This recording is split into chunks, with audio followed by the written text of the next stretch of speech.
On the 12th of June, I published a video review of an RPG Maker game called 100 Level Dungeon, and in that video, I set a challenge.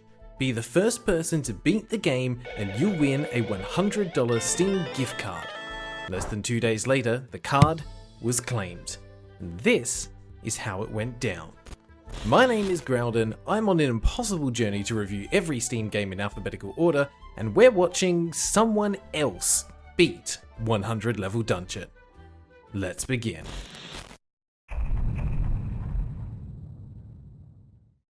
The video went live at 8 AM Australian Eastern Standard Time, and within a couple of hours, people started to trickle into the server, curious about the challenge and the prize money. I honestly didn't realize how many people would be joining the server as a result of this latest video, but within a couple of days, we had around 50 or so people turn up, which was pretty impressive. But the biggest thing that I underestimated is the power that so many people will bring. The first to chat was Kefkor, who also goes by Bouturicite and has been a part of the community for a while, shortly followed by a newcomer, Rise Matrox. They swiftly got to work, only to be met with a blue screen of death after trying to record. The buzz in the chat started to escalate as new people started joining and adding to the conversation. Shu, Arnieri, Cap, Raven, Neon Lights, Ren1743, and Doxes all joined within the first few hours, getting an early lead over the rest of the competition. In fact, a mere 3 hours after the release of the video, Rise was taking the lead and had reached my personal nemesis in this game, the Floor 31 Fire Babies. At this point, Rise was working with 3 barbarians and a single magician, working with the solid theory that survival would be key. An hour later, and my record had fallen to Rise, clearing floor 31 after around 5 attempts thanks to some lucky stuns from the magician's lightning spell. This was a huge moment because it validated the theory that the wall could be surpassed. It could be broken through. Personally, I was slightly annoyed as I never got a magician that far into the game, so I'd never unlocked the lightning spell, and even if I had, I'm not sure I would have realized its potential given how badly I was struggling with MP and item management to stay alive. In truth, this revelation would turn out to be the linchpin in the strategy for all contenders going forwards. So, like a true adventurer, Rise pushed onto the 32nd floor and got absolutely bodied by a trio of earth spirits that are immune to stun status effects. But still, progress is progress, and after a bit more testing, Rise was able to press on thanks to the freeze spell. Turns out, they aren't immune to that. It was from here onwards that the community really started to come together as new pieces of information were revealed. Some were discovered through progressing through the game, and some were unearthed by digging through the game files and code to learn as much as possible. Kefkor hit the 31st floor hot on the heels of Rise, and Cap took a moment to reconsider their life after investing only an hour into the game. Those are rookie numbers, Cap. Gotta bump them up. Unfortunately for Rise, it was only a few floors later that they found another roadblock. Fire Babies Round 2. If you thought they were mean before, now they absolutely aren't pulling any punches. While they were reconsidering everything, Neon Lights was the 3rd person to pass the 31st floor, keeping competition tight at the top of the pack. Eventually though, all 3 reached another wall and realized that they'd need to rethink their strategies and agreed on one thing. Crowd control attacks that inflict statuses like stun, confusion, blindness, or frozen are definitely the meta. As everyone is wrapping up and getting some rest, Nobume enters the scene. Apologies if I pronounced your name wrong. Might be Nobume or Nobume, I'm not sure, so I'm going with the latter. Either way, Nobume has arrived and they are diving into the game files to look at how things are programmed, such as what the effects of the different skills are, which is incredibly useful considering the game itself doesn't tell you this. Being the absolute legend they are, they compiled all this information into a document and shared it with the group, which, considering that this is technically a competitive race, is a very generous thing to do. Armed with this information, they're able to plan out the best class combination. Rise, Kefkor, and Neon might have to restart their run, but they have information now which can make a world of difference. It's now 12 hours after the release of the video. Nobody has made it into the 40s yet, and Digital London enters the scene. Drop some advice about party composition and general tips, and then vanishes into the night like Batman. We have also now smashed the previous all-time consecutive player count of 2, setting a new record of 7 players at once. Theory crafting was well underway, people were getting inspired to make their own games, and we were speculating about what might actually happen when you finish the game, such as getting early access to Elder Scrolls 6. Spoilers, it wasn't that. Nobume did manage to find the source of the problem with the HP and MP obs from my review though, and it does look to be the case of a simple coding error. They also found some chests hidden in the starter area, including one in a secret area to the left of the bridge with 1000 gold in it, a pretty nice boost at the start of the game. A bit later, Caden Mellon joins in and verifies that the other 100 level tower game shown in the review video is indeed not by the same developer, as they used a different version of RPG Maker. So unless the devs started the project in one version and then switched engines and made a more simplified game, which sounds pretty unlikely, I think it's a safe bet that it's a coincidence. Around this time, Ainz, Miss66, iBlobTouch, and Earthly Beast all joined the conversation, some along for the ride and to watch the gradual descent into madness, and some to join the fray and add to the wealth of knowledge being uncovered.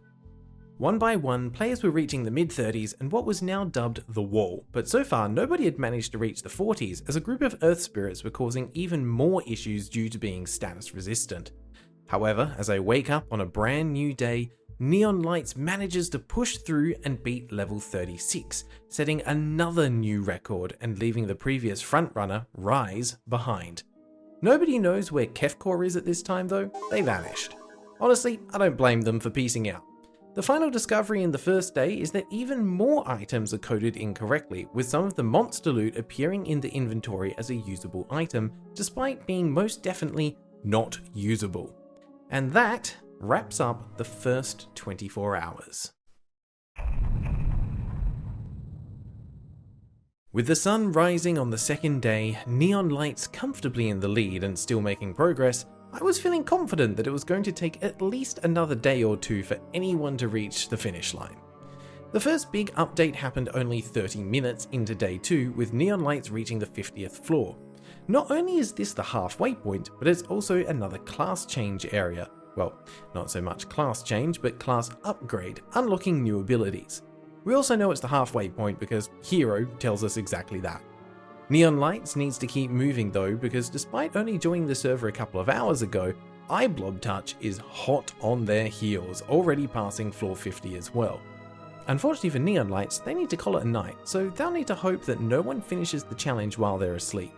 iBlobTouch continues their run and Rise returns, dropping the bombshell that they too have now passed floor 50, now armed with a new party setup of a fighter, archer, and 2 magicians. Maximum crowd control. 2 hours into day 2 and iBlobTouch isn't slowing down, having reached floor 63. It becomes apparent that the biggest roadblock to progression was floors 30 to 40, so with that hurdle cleared, with a good party composition, everything is now down to speed and endurance. And also a singular, possibly misplaced wall tile. You might recall that in the review I mentioned Azrael666777 who made it into the 70s only to be stopped by a door that wouldn't open. Well, this prompted the data miners to check out other floors for a similar issue, and lo and behold, find it they did. On the 91st floor, according to the map data, it looked like the party would emerge from the previous floor directly into a wall and be unable to move. They weren't 100% confident about this though, so the only way to find out was to press on, knowing in the back of their mind that it might all come grinding to a premature halt. On their way there, Rise encounters a group of 4 clones of Zack Fair, the Final Fantasy VII character best known for being a key trigger for Cloud's depression and PTSD. Imagine the havoc he could cause by dying 4 times. He also drops amphetamines when killed, and we're not quite sure what the devs were trying to imply by making that a dropped item. iBlobTouch reaches the 70th floor and suddenly the formula for the game begins to change. Instead of the usual book waiting for them, the Demon Lord himself floats there, menacingly. They make it a little further to around floor 73 before they too decide to call it there for the night. And a new strategy is also revealed around this time. Equipment is worthless. The stat boosts they provide are so minimal that as long as you have the basic gear, you're all set until the very end of the game. Your gold is better spent on restorative items, especially MP regeneration, as being able to keep enemies stun locked is far and beyond the most effective strategy. At around the 3-hour mark, Rise discovers super drugs that are so illegal that not even the shopkeepers will buy them. They continue to press onwards and discover that most boss fights are no longer spawned from books, but have actual sprites to interact with, and conversations as well. Having defeated the Demon Lord, the next fight is against Death, and the following 10 floors are against mini-boss level enemies, including a recolor of the actual Demon Lord. The 89th floor presents large wooden doors instead of the usual metal grate, and inside it is the Dark Lord, who looks like they're wearing a skull-shaped diaper. There's a bit of poorly written banter between the Dark Lord and Hero, and then the fight is on, and then very quickly over because the party are reaching a point where they're starting to outlevel the current floor and have enough healing items to out-heal the damage from almost any boss. With the Dark Lord defeated, Rise's party head through a portal into dark space where the Dark Lord has retreated to, and now backed into a corner, reveals his true form, literally called True Form Evil. We know this because not only is it his name, but he also outright states it. The devs don't really do nuance. Hero exclaims a lot, Miko remarks that she became frightful, Scarlet says her trademark dots, and Finn is completely forgotten about in this conversation. While this fight plays out, here's 2 fun things we notice. Firstly, the Soul Strike ability is great because it can blind the enemy, making their physical attacks likely to miss. It's also terrible because it's a 2-hit attack, and while each hit can apply the blind effect, taking damage has a chance to remove the blind effect. So you're likely to apply blind with the first hit and then remove it with the second. Secondly, the spelling mistakes continue, and I'm sure you'll spot many throughout, but my favourite has to be the Meteor Strike spell, which is spelled correctly in the spell menu, but incorrectly in the action log at the top of the screen, instead being called Metro Strike.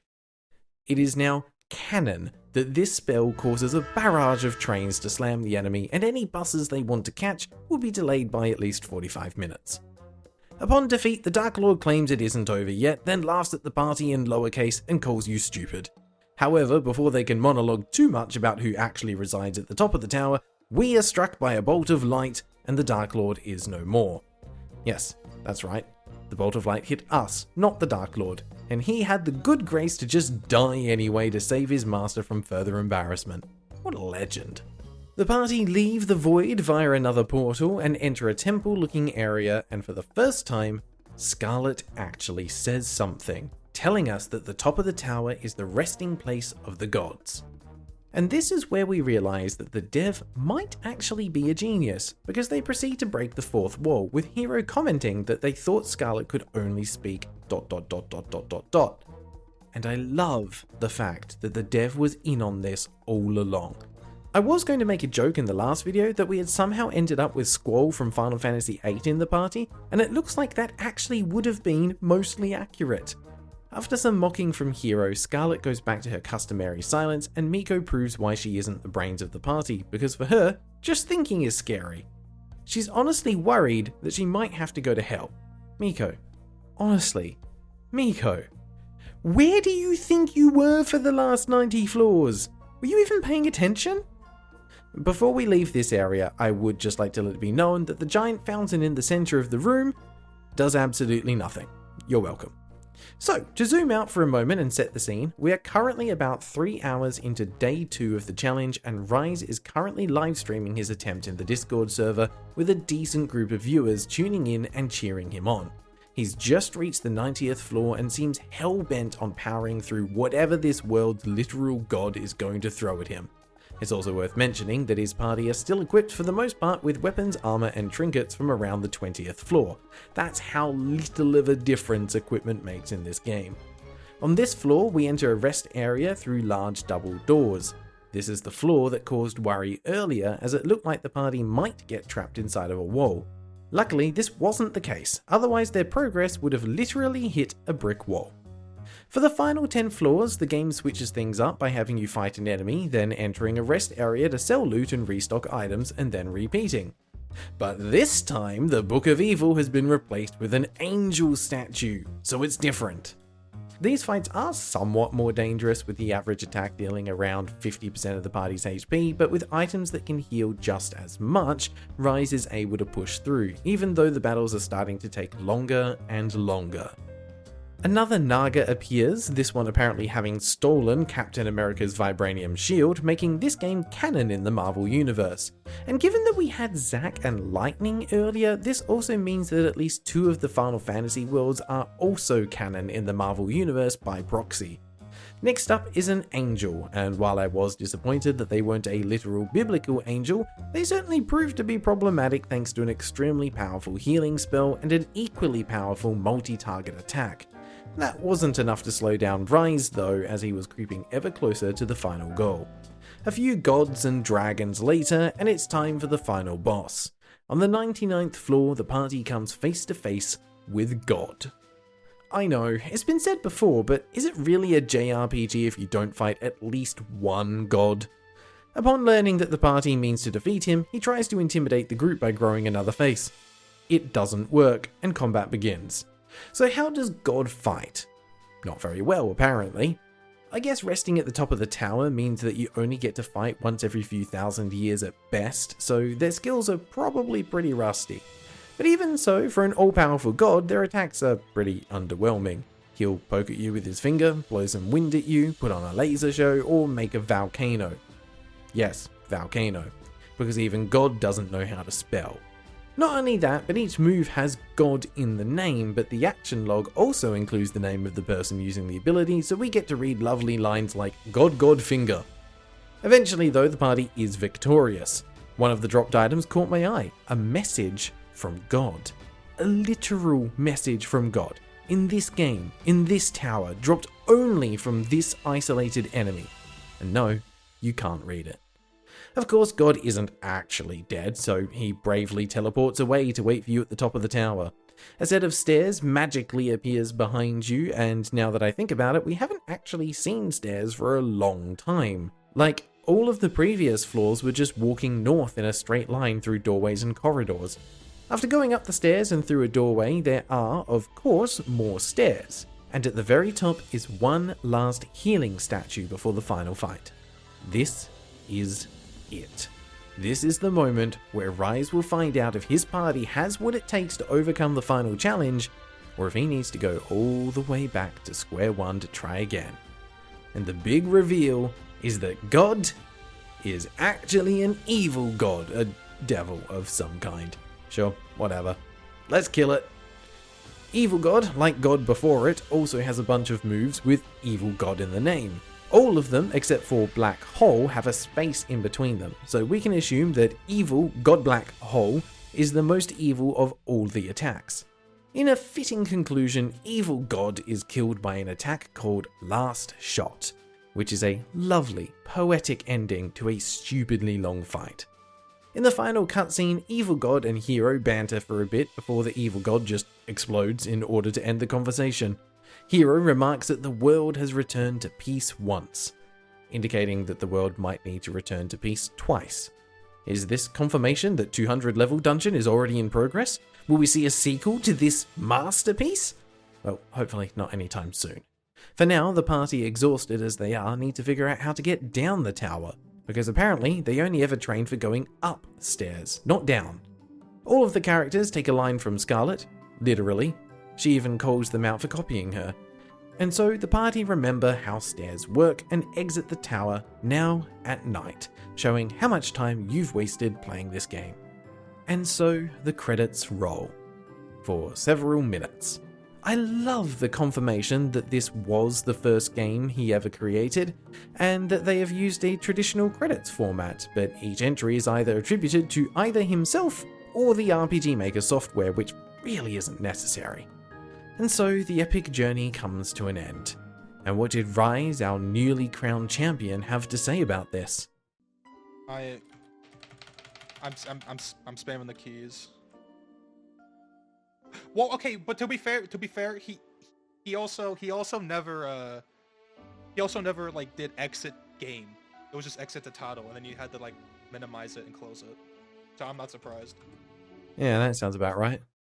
So, now that we've seen the entire game, have my thoughts changed on it at all? Well, I can say that we've proven that it's definitely better than Arcane Rays. There's a lot more effort that's gone into the game. While all of the art and music are definitely stock assets, they've taken steps to recolor some enemies and also to create all of the skills, spells, and items. None of those are stock. Additionally, they've crafted some cutscenes, and although they aren't perfect, they are there. It's a functional game, or at least more functional than we originally thought. 100 levels of repetitive combat encounters is still a poor design choice though, as having recurring characters to meet or by having some floors require solving puzzles to progress, the gameplay could have been given a lot more variety. It also needs a lot more playtesting and balancing, as we've now proven that without the right party composition you're doomed to failure. But at least this failure occurs within the first 30 or so floors rather than in the 80s or 90s. I still wouldn't recommend this game to anyone, but I'm glad that thanks to the combined efforts of the community, we've been able to document the remainder of the game, so that for years from now people can watch and wonder why we even bothered in the first place. So, thank you and congratulations again to Rise, our winner of the 100 level dungeon bounty and proud owner of a freshly purchased $100 Steam gift card, earned roughly 30 hours from the start of the challenge. By the way, $100 is about 65 US dollars, and after around 11 hours of playtime, that works out to about $6 per hour, a bit less than minimum wage. And so, I'd like to thank everyone that joined in, either by playing or by helping with the research and digging into the data. It was honestly amazing to see the community come together for something as stupid as this. And hopefully, we'll have another opportunity to do something just like it in the future. Thanks for watching. And thank you to all of the Crusaders and Templar Knights for supporting the channel, especially our 3 Knights of the Holy Grail, 100% Normal Human, Conversations with Vyuk, and Freaky Feline. If you'd like to support the channel, check out the membership options below, or just remember to like and subscribe, that helps too. That's all for now, so until next time, take care.